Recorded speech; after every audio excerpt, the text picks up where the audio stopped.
The Forbidden Threshold. The observation deck of Outpost Kappa 9 offered the best view of the Veil Nebula in the entire fringe sector. Ryan Chen stood at the viewport, his weathered face illuminated by the eerie blue-green glow. The nebula hung in space like an enormous curtain of luminescent gas, beautiful and terrifying in equal measure.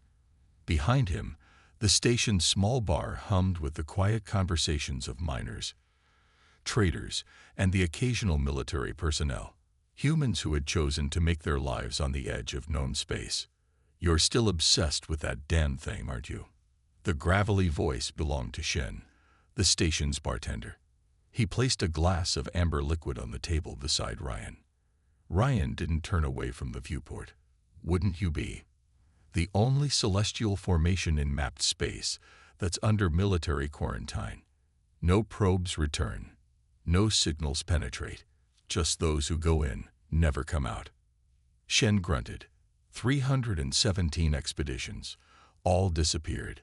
The Alliance has good reason to keep people away. Ryan finally turned, lifting the glass. The amber liquid caught the nebula's light, seeming to glow from within. The Alliance has reasons. Whether they're good ones is another matter. His neural implant pinged, an incoming message from the station's docking control. His salvage ship, the Tattered Edge, had finished refueling. He drained his glass and stood. 5 years ago, he'd been Dr. Ryan Chen, leading xenorchaeologist at the Alliance Science Academy. Now he was just another salvager working the fringe, hunting derelict ships and abandoned outposts for technology he could sell. All because he'd asked too many questions about the Veil. The Tattered Edge wasn't much to look at, a patchwork of hull plates and mismatched components, but she was fast and had storage capacity that exceeded her official registry. Ryan had made modifications over the years, some legal, most not. As he completed pre-flight checks, his gaze kept returning to the nebula visible through the cockpit.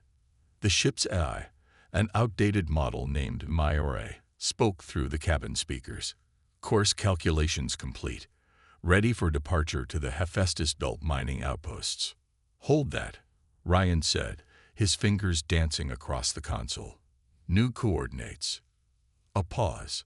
These coordinates approached the military exclusion zone around the Veil Nebula. Myore observed. "Proximity alerts will begin at 10,000 kilometers from the boundary." "Noted," Ryan said, activating the engines. The salvage ship detached from Outpost Kappa 9 with a metallic clunk. "Let's see what else we can learn from a closer look." He had no intention of merely looking. Not this time. The Tattered Edge accelerated away from the station, its aging drive core humming with strain. Ryan's fingers tapped a complex sequence on a secondary console, activating systems that wouldn't appear on any official registry. His breath came faster as the nebula grew larger in the view screen. The proximity alert blared as they crossed the 10,000-kilometer mark. Ryan silenced it with a gesture. "Ryan," Myore said, "I must inform you that we will violate Alliance Decree 1173 in approximately 6 minutes at current velocity. Override safety protocols. Authorization, Chen Alpha 74. Override accepted. I must note that this course of action has a statistical survival probability approaching 0. Ryan smiled grimly. Sometimes statistics don't tell the whole story. The truth was that Ryan Chen had nothing left to lose. The Academy had disgraced him.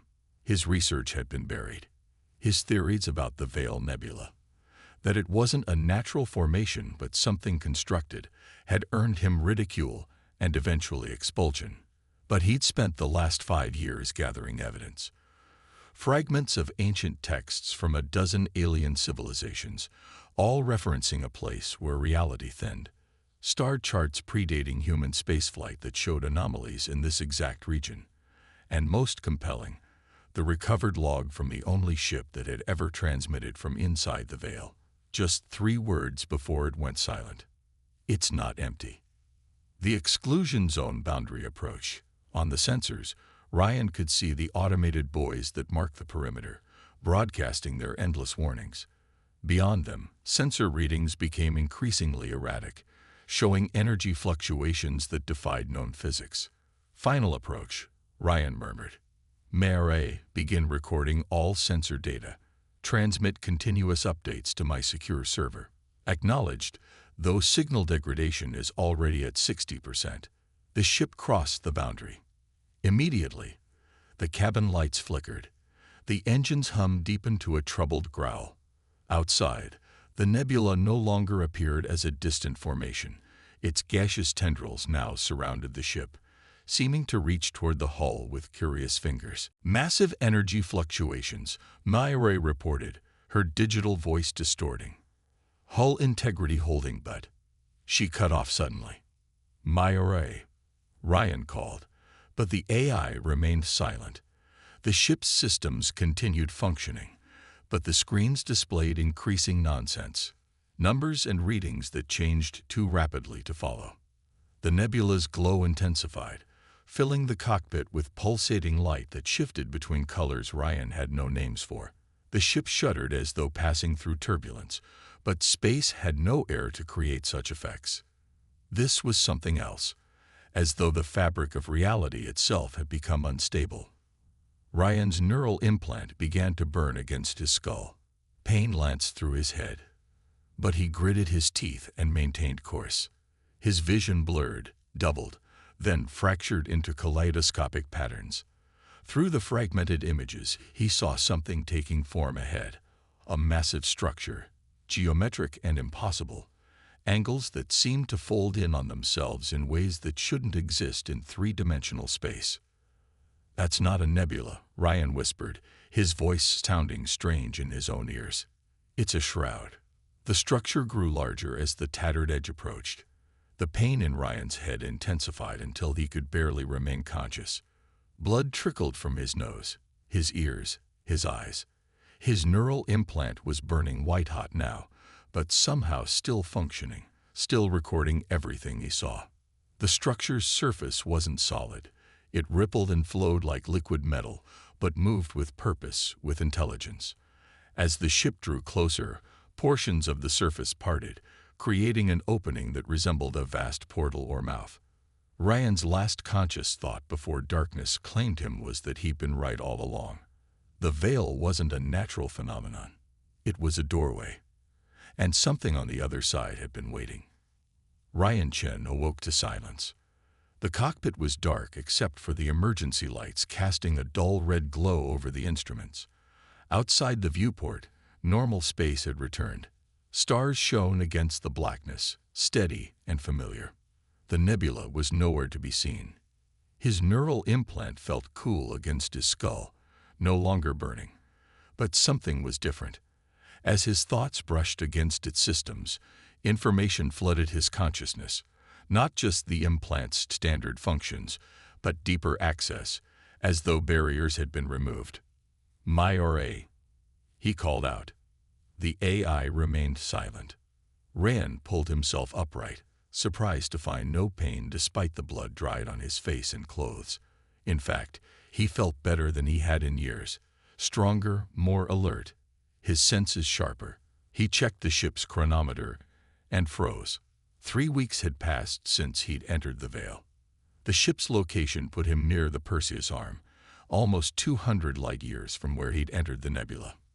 Impossible, even with the most advanced dry technology. Running a system diagnostic, Ryan discovered that the tattered edge had changed too. Its power core registered energy signatures, unlike anything in Alliance databases. New systems had integrated themselves into the ship's architecture. Systems he didn't recognize but somehow understood intuitively. As he sat processing these impossibilities, a transmission cut through the silence. "Emergency alert to all Alliance vessels. Ardari warfleet detected approaching the Arcturus colony. This is not a drill. All military and civilian ships capable of evacuation assistance report to Arcturus immediately." Ryan's blood ran cold. The Ardari were an expansionist species from beyond the Perseus arm, encountered only twice before by human explorers. Both encounters had ended in violence, with the technologically superior aliens destroying the human ships with contemptuous ease. If they had sent a war fleet to Arcturus, a human colony with nearly 8 million inhabitants, it could only mean one thing: the beginning of a full-scale invasion. Ryan's hands moved across the controls, plotting a course for Arcturus.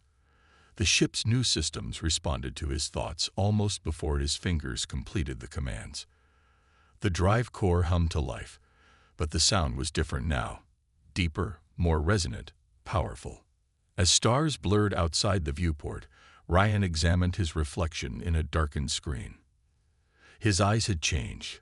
Flecks of luminescent blue-green now swirled within his irises, the same color as the nebula that had swallowed him. "What happened to me in there?" he whispered. The answer came not in words, but in understanding that bloomed in his mind. The veil had remade him. And now, humanity needed what he had become. Emergence. The Arcturus system burned. Ryan guided the tattered edge through debris fields that had once been orbital defense platforms. Ahead, the blue-green sphere of Arcturus Prime filled the view screen, its night side dotted with city lights. Above it hung the Ardari warfleet, 7 massive vessels shaped like elongated diamonds, their surfaces rippling with the same liquid metal appearance as the structure within the veil. Alliance military vessels, hopelessly outgunned, fought desperately to buy time for evacuation ships. Ryan watched as an Alliance cruiser disintegrated under sustained fire, its reactor core breaching in a silent flash of light. "This is Alliance Defense Command," a voice crackled through the comm system. "Unidentified vessel, identify yourself and state your intentions. This is a military engagement zone." "This is Ryan Chen on the salvage ship Tattered Edge. I'm here to help." A pause. "A salvage ship. Turn back immediately. You have no weapons, no defenses. This area is—" "Check your sensors again," Ryan interrupted, his fingers dancing across the controls. "I'm transmitting data now." The Tattered Edge was no longer merely a salvage vessel. The strange technology that had integrated itself during Ryan's time in the Veil had transformed the ship. Its hull now contained the same liquid metal properties as the Ardari vessels. Its energy signature had changed completely, power levels fluctuating in patterns that defied conventional physics. Another voice cut in, older and bearing the weight of authority. "This is Admiral Kerrigan. Chen, your ship is showing impossible readings. Explain yourself." "Admiral, I entered the Veil Nebula 3 weeks ago. I found something inside, or maybe it found me. I've been changed, and so has my ship, and I believe I can stop the Ardari." "The Veil." The Admiral's voice dropped to a whisper. "No one survives the Veil. I did, and I think I know why they've come." Ryan's enhanced neural implant processed information at unprecedented speeds, connecting patterns that his unaltered mind would never have recognized. "The Ardari aren't invaders, Admiral. They're running from something. They need this world." On the view screen, one of the diamond-shaped vessels pivoted, accelerating toward the Tattered Edge. Energy built along its forward edge, preparing to fire. "Chen, get out of there. They're targeting you." Ryan didn't respond. Instead, he closed his eyes, connecting more deeply with his ship. The neural implant flared to life, not burning this time, but singing with energy that flowed from his mind into the ship's systems. The liquid metal hull of the Tattered Edge rippled in response. The Ardari weapon discharged, a lance of coruscating energy that should have vaporized the small ship instantly. Instead, the energy struck an invisible barrier around the Tattered Edge and scattered, dissipating harmlessly into space. Ryan opened his eyes. They glowed now with the same blue-green light as the nebula. "Admiral, clear a communication channel to the Ardari flagship. I need to speak with them." "Speak." "Chen, they've destroyed 3 colonies already. They don't talk. They haven't tried to communicate because they didn't think we could understand. Now I can." The certainty in Ryan's voice brooked no argument. "Channel. Now." Minutes later, Ryan faced a view screen filled with an alien visage. The Ardari commander had no features that would register as a face to human perception. just a shifting mass of liquid metal that formed temporary structures resembling sensory organs before dissolving back into the whole. Ryan didn't speak with words. Instead, he projected thoughts directly through his neural implant, now functioning as something far beyond its original design. The thoughts carried concepts that human language couldn't express. Dimensional mathematics, quantum entanglement across vast distances, consciousness as a wave function.